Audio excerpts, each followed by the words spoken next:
This is Atma Buddha. Today is March 31st, 2022. This is episode 79. The ultimate unity is individuality, and we're going to dive right into it. It is a false perception of self that can be a failure, not self itself. People who demean the concept of self just fail to understand it. The ultimate individual is the absolute, which is a singularity. Although it is one, it pervades all things. The same is true in the microcosm of being human. Through your individuality, you also can have the experience of pervading all. Being an individual is not a limitation, but the ultimate unity. Being human is like being thrown into a realistic VR experience, and you think that what you're seeing is real to such a degree that you forget your deeper identity.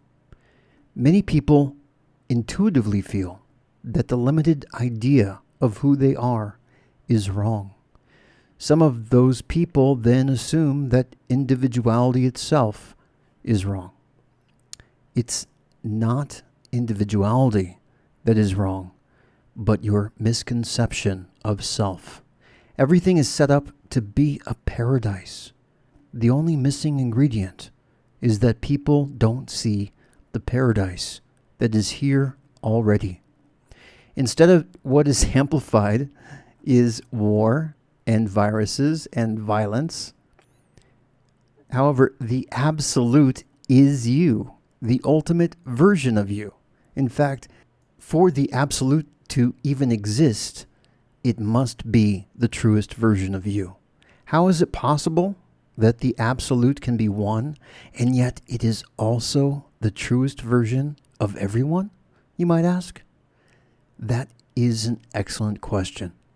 The absolute is so awesome and expansive that no mind is large enough or powerful enough to contain it all. Thus, to have some semblance of manifestation into physical reality, different aspects and portions of this are diversified through every human.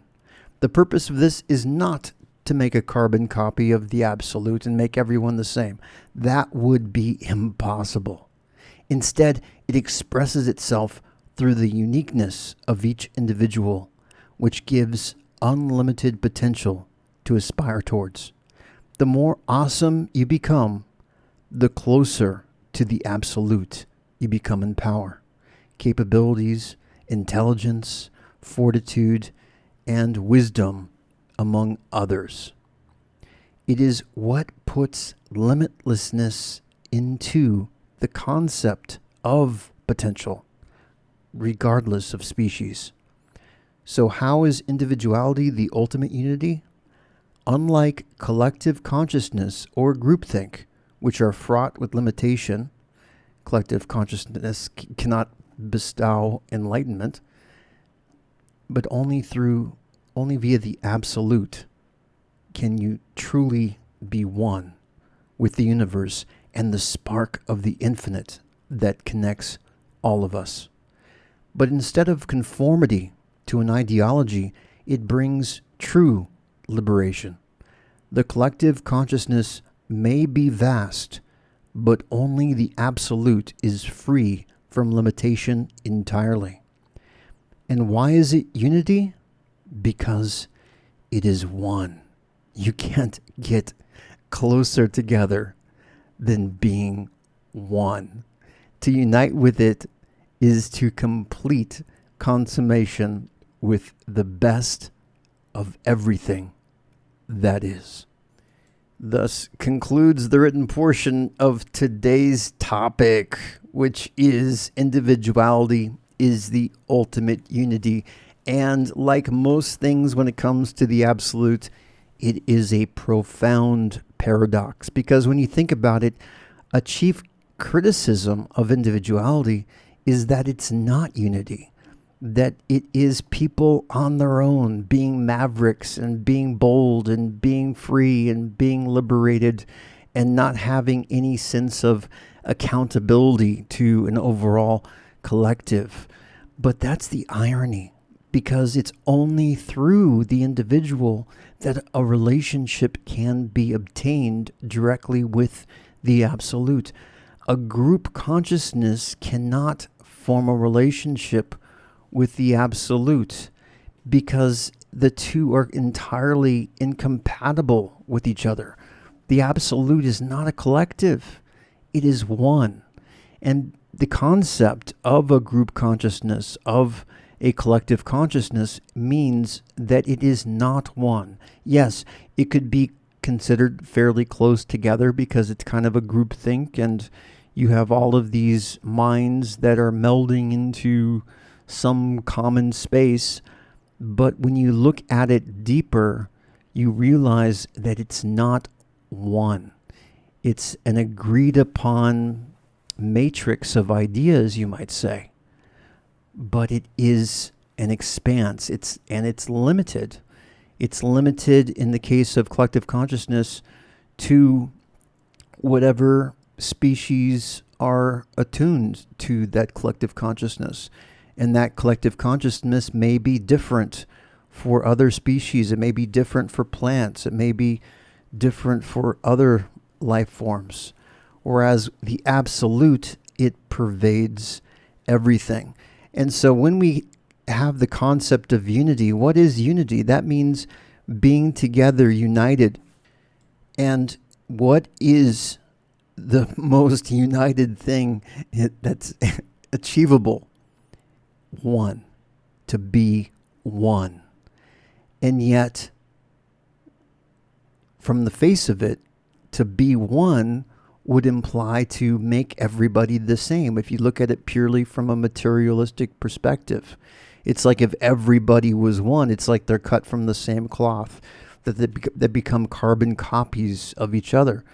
But let's dissect that a little bit. We're not talking about being a carbon copy of something material. The absolute exists transdimensionally. It is far beyond the capacity of any mind to comprehend the immensity of it and the potential of it and the power of it and the intelligence and the wisdom. And there's just so many characteristics that greatly exceed what is possible as a human to date. And I'm allowing for the fact that, in an open mind, that maybe at some point in the future it's possible for a human to be completely an incarnation of the absolute. Who knows?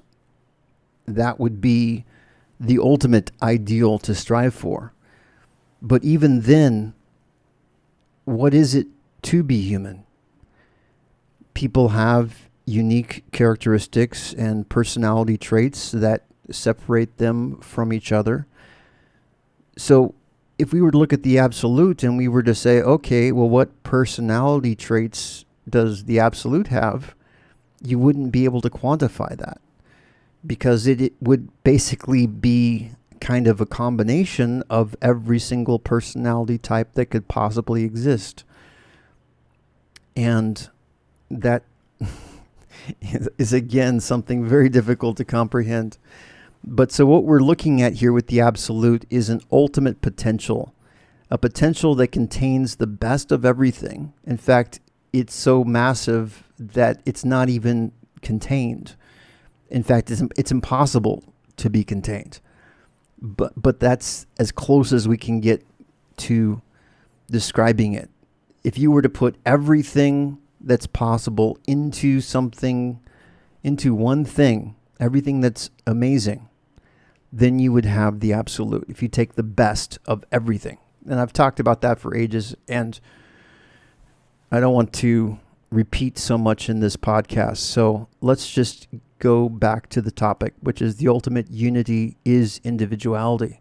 So as an individual, we have our unique characteristics, our different personalities.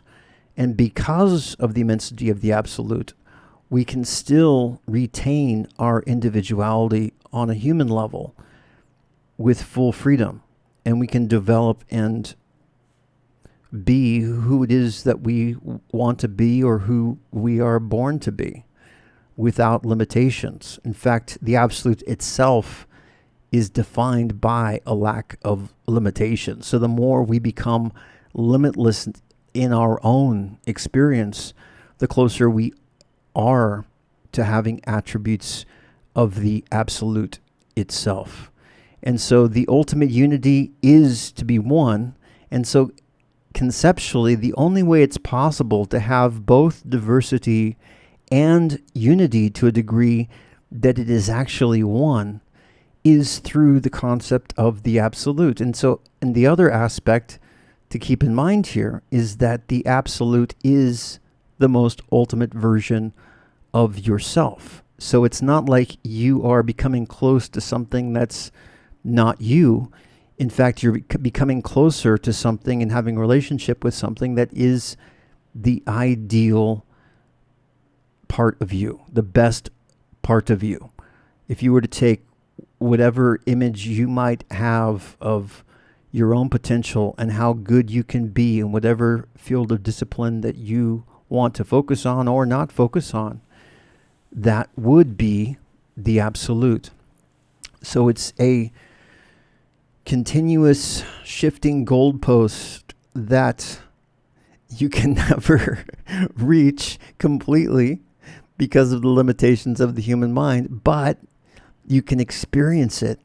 And that's the beauty about it too, because when you think about it with medicine and different pharmaceuticals and prescriptions, what does that do? It provokes some sort of a chemical reaction in your own body, whether it be illicit drugs, whether it be marijuana, whether it be whatever it is. Obviously, there are medicines that can give you a high.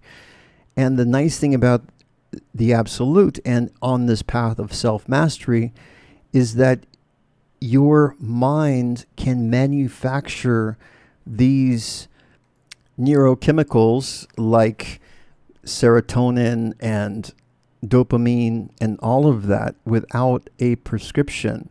You could bypass the whole getting drugs to get high bit because you can tap in directly with the ultimate and achieve the ultimate high that exceeds any pharmacology that can be invented in the past or in the future. And that is because when it comes down to it, it all is about these actual chemicals that are in your body, and your body can manufacture them under the correct guidance. And that just brings into the whole other aspect in terms of biology versus spirituality, because in actual fact, it is the spirit and the higher planes that are the is what initiates the biochemical processes in consciousness, not the biological substances in your body that can be measured by science. But that's a whole other topic. The point is that there are no limits to what you can experience, and you're never going to achieve the ultimate if you do not allow for the possibility that this absolute, this ultimate, this absolute truth, the God of everything, the source, whatever name you want to call it, if you don't even regard that this is even something possible as existing, well, you're denying yourself the capability of experiencing it. So basically, it's a win-win situation. You lose nothing by experiencing the ultimate, but at the same time, you have everything to gain because you're able to tap into the truest version of who you are. And what is individuality if it is not experiencing the truth of who you are and being your authentic self? And with the absolute, you have something that cannot be more authentic to what you are, because it already exists within you. The absolute is the macrocosm. You are the microcosm. And the closer you delve within yourself and know yourself, the more you can experience this greater aspect of yourself, because you are so amazing and so wonderful that you are not contained only within your body, but you also have this connection, this innate connection with this higher entity. And that brings me to another point, because there's been some debate about saying, well, why are humans so special? Can't animals do this too? And there's one other realization that I had recently, and I'll just quote it for you here briefly, and that is, humans can become masters, animals can become alphas. Mastery and being an alpha are not the same. And so what does that mean? That means that whereas an animal cannot overcome its animal nature, it's going to be subject to that primal instinct. It's not going to be able to master its fear and its survival nature. Whereas humans have the potential of mastering fear and external desire and anger and violence and tendencies and all of these aspects that animals cannot do. And it's only by evolving past our animal nature and getting beyond the primal human that we can evolve to the next level and experience these other more powerful aspects of us that, without overcoming our biological nature, we have a difficulty to experience. Some of you might be wondering, well, if the absolute really exists and God really exists, then why does it let these disasters happen on earth? Why does it let people get raped and children be abused and living conditions of slavery and other atrocious acts go on earth? And that is a great question. And the answer to that is because of people misunderstanding themselves, not knowing themselves. And also because the absolute is an intrinsic part of you, to blame the absolute for these external conditions on earth is actually to partially blame yourself, because everything that is in you is also in the absolute, and vice versa. But the good news is that these things are getting much better in modern day. In fact, how it was in the Dark Ages and other times of human history was a lot more suffering than it is today. So we have a lot to be grateful for in that regard. And naturally, humans will evolve to reach a place whereby such things are more and more rare as time goes on. Because ultimately, when you recognize that the absolute lives in you, and you also recognize that the absolute lives in everybody else, then you recognize that everybody else is a part of you. And to harm someone else, really what you're doing is you're harming yourself. And we all have a responsibility to safeguard the environment, which includes all of the plants and all of the animals, and of course, all of us humans. And what better way to do that than to upgrade yourself to the most ultimate version of you possible, to live every second of every day as a celebration in bliss and harmony. And not only that, to feel powerful, to feel like you have a lucid, fluid, adaptive mind, that it can solve all problems and accomplish anything in your life that you want to accomplish. And meanwhile, let's build a community. Visit divinity.com, visit the Slack space and the Discord, and feel free to upvote and comment. Until next time, this is Amaboda signing off.